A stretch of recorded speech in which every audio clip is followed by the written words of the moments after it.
What's up, family? This is your boy, Bill, on a budget, coming to you with another episode on how you can do things real cheap.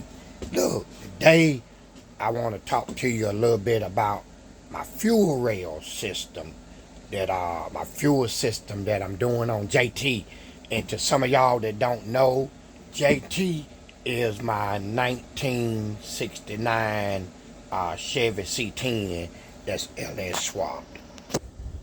From inside of the man cave looking out, there go JT. But it's hot out here today, so I'm doing some inside work.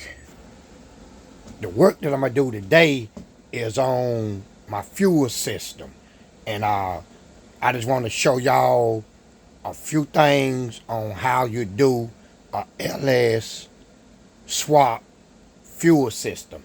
I don't have all of the components yet, but I'm going to explain to you what I have and how I'm making them work for me. So I'm going to take a couple of pieces off so I can point it out to you.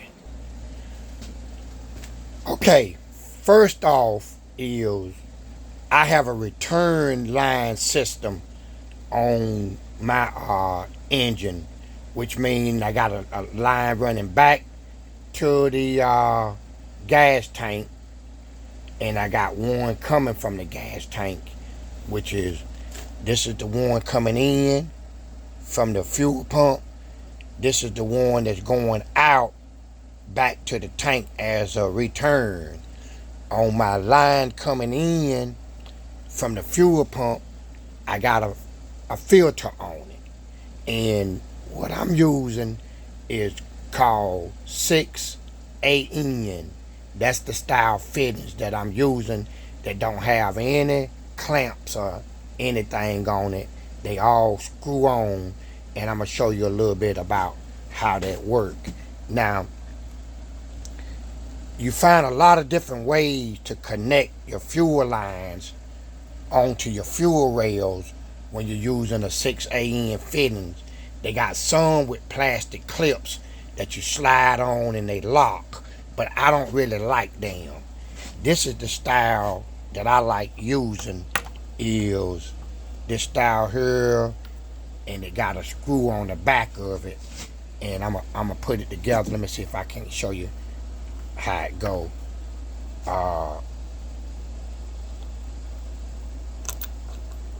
Let me set this camera down. Okay, see this fit in here, and they go together like this, and they screw on. And instead of you having that little clip on the end, I like the way that these screw together. And if you see that little cutout on the back of that thing right there, it helps you fit it on the fuel rail. So I'm gonna try to set this camera up and show you how this fits on the fuel rail. Now, I done about 5 LS swaps, and I found that this is one I use all the time, and it works for me. Now, there's a lot of different ones out there, a lot of different things other people use.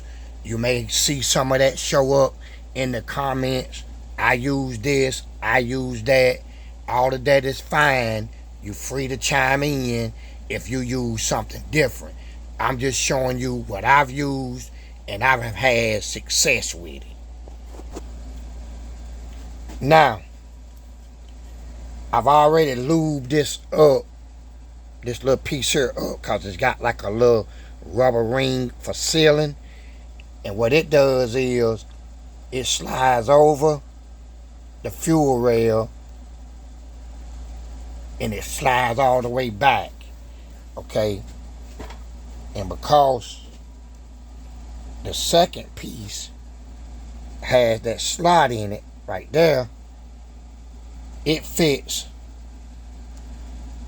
right over the top of the fuel rail. I don't know if y'all caught that or not, but it drops right down over the fuel rail, and then it comes into the back of it, and it screws it in.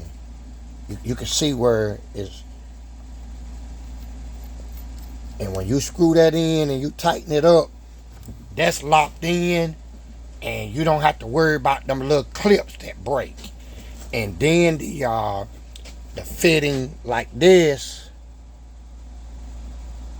it screws onto it like that. And what it does is it gives you a bulletproof connection. Now I'm gonna show y'all how the line fit in it. Now what I got here is, this is 6AN. You can get 6, 8, 10. That's just the different sizes. But I use 6AN, and it comes in a 20-foot roll, and it's like a braided line. It's got metal in it, rubber in it, and then it's got a nice little cover on it, and it has a high bust proof rating. I don't know exactly what it is, but I know that a LS engine or the fuel pumps that I use pumps at least 60 pounds of pressure, and I never had a problem with it. And I also use the same line on my transmission, so it's rated for oil, gas, and other things. Now I think if you're gonna run E85, you got to check and make sure that the hose is rated for the E85 fuel. Evidently, it's a different beast from the regular fuel or transmission fluid or oil. But I use those fittings on in this hose on my transmission as well as my fuel line. But I'm gonna show y'all. I'm gonna set up and show y'all just how this line work. These two fittings, now as you see it, it looks like one unit, one end, another end.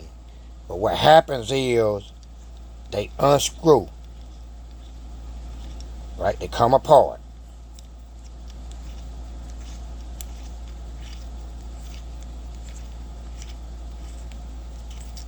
All right, this part here has female threads in it, and this piece here have the male threads. All right, you take the line like this, and it also have threads in it on this side, but you take the line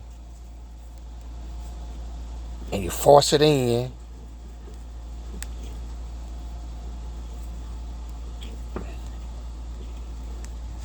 Now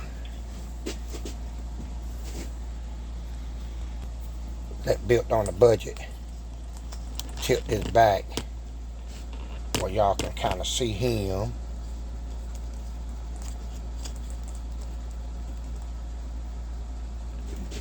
Okay, you screw this on like this, and I'm not going to put it all the way on. I just want to kind of show y'all the gist of how it works. Okay, once you get this screwed all the way on onto the line where it looks like that, then you take this piece, and you remember I told you it got threads on it. Can y'all see that? Let me see here. I'm trying to get y'all the right shot. Oh, I'm way everywhere, ain't I? Focus. Hocus pocus. Please focus. Alright, well y'all know it. It ain't focusing. But it got threads on it. And it goes in like this. And what happens is it threads inside of the rubber line as well as inside of this pipe. And you put,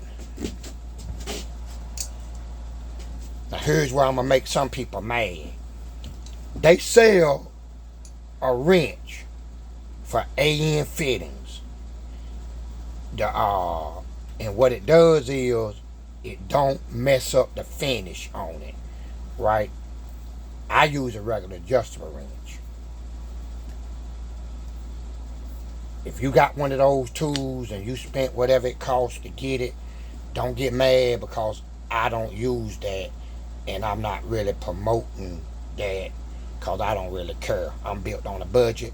This thing works like this. And so now, as y'all notice, I got the fuel line put together. See how easy that was? Now, on Saturday, this coming Saturday, the day is Wednesday that you watching this video. I don't know the day because I'm retired. When you retired, you don't care about what the date is of the day. Sometimes I don't even care what the date is of the week, less on what the date is of that day. But the day is Wednesday. This Saturday at 1 o'clock, Built on the Budget and Miss Built on the Budget is going to be holding a Q&A live. So y'all guys chime in, and if it's something you want to ask me about AN fittings that I may not have covered in this video, then feel free to ask at that time. But now I'm going to show you how it goes onto the fuel rail. Okay, now it just screws up. Let me get it to move.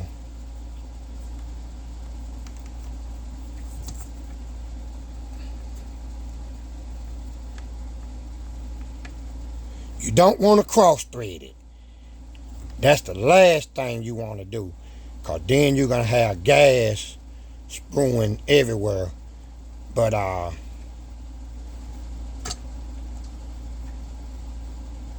and then I use my trusted old crescent wrench, and I screw that up on there. Now, and like I said, this is not permanent because I got to put the intake on the car. But I just wanted to show y'all, now I got my fuel lines, and I do the other one on the bottom, which is going to be my return line. Now, I'm going to show y'all what my filter is going to look like, because I got one on my other truck. Okay, now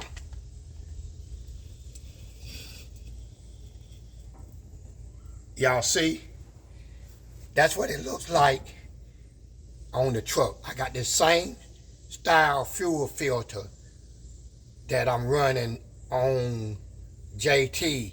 It just haven't came in yet. They say Saturday, but it might be here today. But it's got them same AN fittings. You see it? See how the line run back to it? And then once they come out, they got other fittings that makes it adapt to your fuel pump. And so that makes it real simple to hook that fuel system up. Once I hook that intake up, I can run them lines and I can bring them out, you know, and run them down the frame and all the way through the back.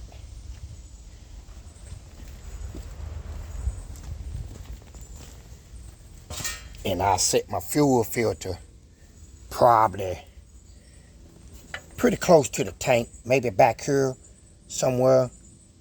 But I'll show y'all when I do that. But I want to get the fuel filter close to the tank as I can.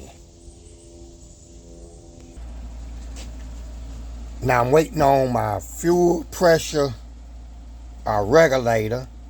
That should be here today. I'm also waiting on my O-rings to go in those two fittings right there, and the one on that side. And then I got my rebuild O-ring kit for my injectors, and at that moment I got a new intake gasket. That's my new intake gasket that I have.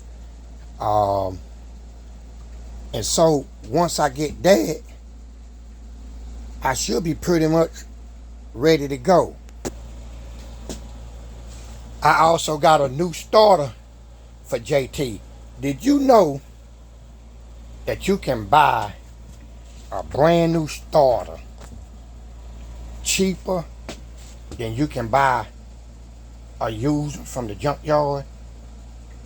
This starter cost me $45, free shipping off of Amazon. You can't really beat that.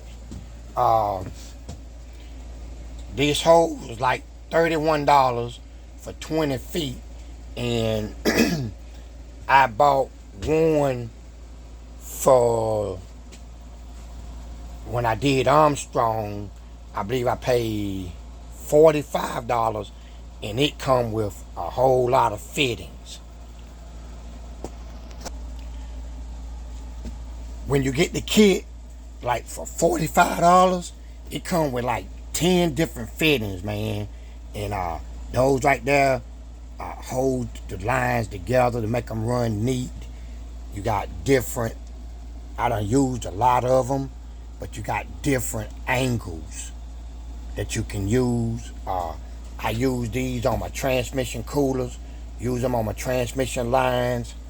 Here's a fitting that fits into your 4L60, 4L80 transmission. I stripped this one here, but this is the type of fitting that goes into the transmission that allow you to use the 6AN lines. I mean, listen, family. I sit here and I tell y'all guys a lot about what I pay for stuff. It's because my channel is called Built on a Budget. And if I didn't disclose to y'all how cheap stuff was, then how would you know that I'm living up to what my channel is built on? Now, there are some things that you got to pay for. But if you saved enough money on the front end, you ought to be able to go on the back end and buy the high dollar item that you need. Now, Inc., Tanks Incorporated, TANKSINC, sells a retro kit that would allow me to take this tank that was not a EFI, fuel injection tank, because it don't have a baffle in it. They would allow me to take this tank and retrofit by cutting a hole, sitting a whole unit down in it that has a baffle made into it. You can buy them with or without the pump. That particular one with the pump is $275. They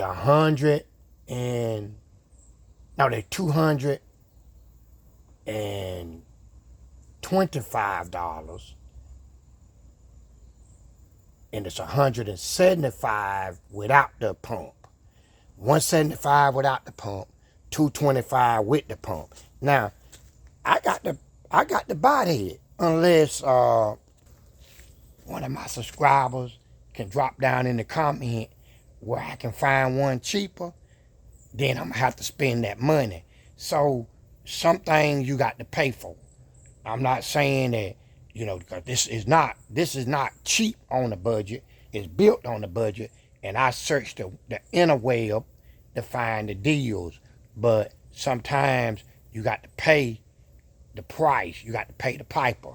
You got to put the quarter in the jukebox to dance to the music. So, I'm just trying to show y'all that there is a way around you just tying up $50,000 in your truck and then you scared to drive it. So that's it on the fuel system. Whenever I get ready to go together with it, I give y'all a video on it and let y'all see what all I got going on. So look, family, it's only a matter of time for JT come to life. So you got to stay by, you know, how to say, keep it plugged, keep it locked.